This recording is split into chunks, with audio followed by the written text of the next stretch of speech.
ಲೋಕಸಭೆ ಚುನಾವಣೆಯಲ್ಲಿ ಗ್ಯಾರಂಟಿಗಳದ್ದೇ ಸದ್ದು ಕಾಂಗ್ರೆಸ್ ಲೋಕಸಭಾ ಗೆಲ್ಲೋಕೆ 25 ಗ್ಯಾರಂಟಿ ಅಸ್ತ್ರವನ್ನು ಹೂಡಿದೆ. ಇದಕ್ಕೆ ಕೌಂಟರ್ ಆಗಿ ಪ್ರಣಾಳಿಕೆ ಬಿಡುಗಡೆ ಮಾಡಿರುವಂತಹ ಬಿಜೆಪಿ ಮೋದಿಯ ಗ್ಯಾರಂಟಿ ಅಂತ ಪ್ರತ್ಯಾಸ್ತ್ರವನ್ನು ಹೂಡಿದೆ. ಇವತ್ತು ಬೆಳ್ಳಂಬೆಳಗ್ಗೆ ಚುನಾವಣಾ ಪ್ರಣಾಳಿಕೆ ಬಿಡುಗಡೆ ಮಾಡಿದಂತಹ ಬಿಜೆಪಿ 400 ಸ್ಥಾನ ಗೆಲ್ಲುವತ್ತ ಗುರಿ ಇಟ್ಟಿದೆ. ಹಾಗಾದ್ರೆ ಕಾಂಗ್ರೆಸ್ ಪ್ರಣಾಳಿಕೆಗೆ ಬಿಜೆಪಿ ಪ್ರಣಾಳಿಕೆ ಹೇಗೆ ಕೌಂಟರ್ ಕೊಡ್ತಾ ಇದೆ? ಬನ್ನಿ ರಿಪೋರ್ಟ್ ನೋಡೋಣ.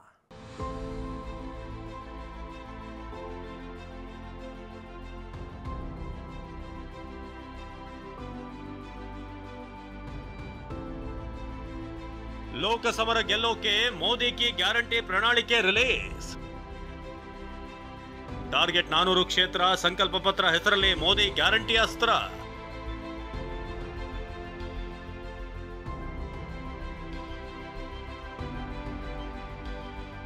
अब की बार 400 पार, 400 ಕ್ಷೇತ್ರ ಗೆಲ್ಲುವ ಗುರಿ ಮುಟ್ಟಲು ಇರೋದೊಂದೇ ಗ್ಯಾರಂಟಿ, ಅದೇ ಮೋದಿ ಗ್ಯಾರಂಟಿ. ಕಾಂಗ್ರೆಸ್ನ 25 ಗ್ಯಾರಂಟಿಗೆ ಕೌಂಟರ್ ಆಗಿ ಮೋದಿಯೇ ನಮ್ಮ ಗ್ಯಾರಂಟಿ ಅಂತಿರುವ ಬಿಜೆಪಿ ಇವತ್ತು ಲೋಕಸಮರಕ್ಕೆ ಪ್ರಣಾಳಿಕೆ ಬಿಡುಗಡೆ ಮಾಡಿದೆ.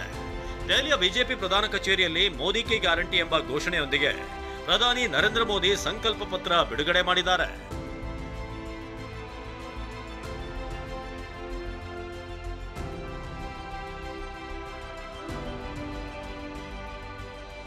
ನಾಲ್ಕು ವರ್ಗವನ್ನ ಗುರಿಯಾಗಿಸಿಕೊಂಡು ಬಿಜೆಪಿ ಭರವಸೆ ನೀಡಿದೆ.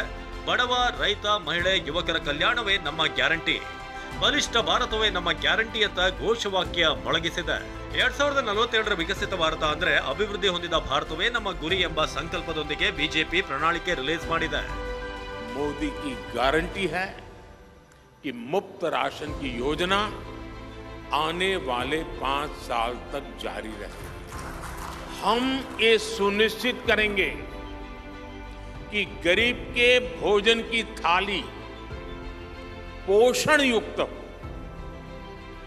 और उसके मन को संतोष देने वाली हो और एफोर्डेबल ही और सस्ती भी हो.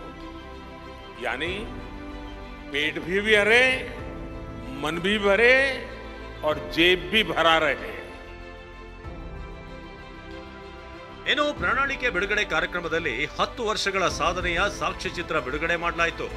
10 ವರ್ಷದಲ್ಲಿ ಬಿಜೆಪಿ ನೇತೃತ್ವದ ಸರ್ಕಾರ ಏನೆಲ್ಲ ಮಾಡಿದೆ ಅನ್ನೋದರ ಜೊತೆಗೆ ಮುಂದಿನ ನಮ್ಮ ಸಂಕಲ್ಪವೇನು ಅನ್ನೋದರ ಸಾಕ್ಷ್ಯಚಿತ್ರದ ಮೂಲಕ ವಿವರಿಸಲಾಯಿತು.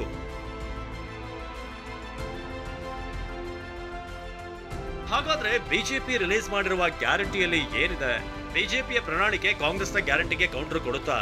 ಅದನ್ನೇ ವಿವರವಾಗಿ ತೋರಿಸ್ತೀವಿ ನೋಡಿ. ಬಡ ಕುಟುಂಬಗಳ ಮಹಿಳೆಗೆ ಪ್ರತಿ ವರ್ಷ 1 ಲಕ್ಷ ರೂಪಾಯಿ ನೀಡುವ ಭರವಸೆಯನ್ನ ಕಾಂಗ್ರೆಸ್ ನೀಡಿದೆ. ಇತ್ತ 3 ಕೋಟಿ ಗ್ರಾಮೀಣ ಮಹಿಳೆಯರನ್ನ ಲಖ್ಪತಿ ದೀದಿಯನ್ನಾಗಿ ಮಾಡುತ್ತೇವೆ ಅಂತ ಬಿಜೆಪಿ ಭರವಸೆ ನೀಡಿದೆ. ಹಾಗೆಯೇ ಸರ್ಕಾರಿ ನೌಕರಿಯಲ್ಲಿ ಮಹಿಳೆಯರಿಗೆ 50ರಷ್ಟು ಮೀಸಲಾತಿ ಭರವಸೆಯನ್ನ ಕಾಂಗ್ರೆಸ್ ನೀಡಿದೆ. ತೃತೀಯ ಲಿಂಗಿ 70 ವರ್ಷ ಮೇಲ್ಪಟ್ಟ ಎಲ್ಲರಿಗೂ ಕೂಡ ಆಯುಷ್ಮಾನ್ ಯೋಜನೆ ವಿಸ್ತರಿಸುವುದಾಗಿ ಬಿಜೆಪಿ ತನ್ನ ಪ್ರಣಾಳಿಕೆಯಲ್ಲಿ ತಿಳಿಸಿದೆ. ಇನ್ನು ಆಶಾ, ಅಂಗನವಾಡಿ, ಬಿಸಿಯೂಟ ಕಾರ್ಯಕರ್ತೆಯರ ವೇತನ ಹೆಚ್ಚಿಸುವಂತ ಭರವಸೆಯನ್ನ ಕಾಂಗ್ರೆಸ್ ನೀಡಿದ್ರೆ, ಉದ್ಯೋಗಸ್ಥ ಮಹಿಳೆಯರಿಗೆ ವಸತಿ ನಿಲಯ, ಸ್ತನ ಕ್ಯಾನ್ಸರ್ ಚಿಕಿತ್ಸಾ ಕೇಂದ್ರ ಸ್ಥಾಪಿಸುವುದಾಗಿ ಬಿಜೆಪಿ ಘೋಷಣೆ ಮಾಡಿದೆ. ಇದಕ್ಕೆ ಪ್ರತಿಯಾಗಿ ಕಾಂಗ್ರೆಸ್ ಸಾವಿತ್ರಿಬಾಯಿ ಫುಲೆ ಹಾಸ್ಟೆಲ್ ನಿರ್ಮಾಣದ ಗುರಿ ಇಟ್ಟುಕೊಂಡಿದೆ. ಬಿಜೆಪಿ ಕೂಡ ಹೋಮ್ ಸ್ಟೇ ನಿರ್ಮಾಣಕ್ಕಾಗಿ ಮಹಿಳೆಯರಿಗೆ ಸಾಲ ಸೌಲಭ್ಯ ನೀಡುವುದಾಗಿ ಪ್ರಣಾಳಿಕೆಯಲ್ಲಿ ಪ್ರಕಟಿಸಿದೆ.